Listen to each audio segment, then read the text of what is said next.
এই যে ভাই, তুমি চেয়ারে বসে খাবার খাচ্ছ কেন? তোমার কি পায়ে সমস্যা আছে? জি না, আমার চেয়ারে বসে খেতে ভালো লাগে। দেখো ভাই, চেয়ারে বসে খাবার খেতে ভালো লাগে সেটা বড় কথা নয়। তুমি যদি চেয়ারে বসে খাবার খাও তাহলে তো আদবের খেলাপ হবে। শোনো, আমরা যেহেতু রাসূল সাল্লাল্লাহু আলাইহি ওয়াসাল্লামের উম্মত, সেই হিসাবে তার নিয়মগুলো আমাদেরকে অনুসরণ করতে হবে।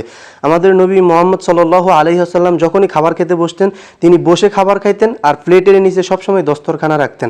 তো আমরা উম্মত হিসাবে আমাদেরকে খাবার সুন্নত তরিকায় খাইতে হবে, আদবের খেলাপ করা যাবে না। যেহেতু তোমার কোনো সমস্যা নাই, শুধু তোমার না, যেই কারো যদি কোনো সমস্যা না থাকে, তখন ওই ব্যক্তি চেয়ারে বসে খাবার না খেয়ে যদি সুন্নত তরিকায় খাবার খায় তাহলে তো তার জন্য অনেক ভালো হয়। সুন্নত আদায় হবে, খাবারও শেষ হবে, আদবেরও খেলাপ হবে না। ঠিক আছে? তো যেহেতু কোনো সমস্যা নাই, আপনি বসে খাবার খান। এই যে দস্তরখানায় প্লেট রাখেন, তারপরে খাবার খান। এই হলো খাবার খাওয়ার সুন্নত তরিকা। ঠিক আছে? সবসময় দস্তরখানার সহিত সুন্নতের সহিত খাবার খাবেন, মনে থাকবে।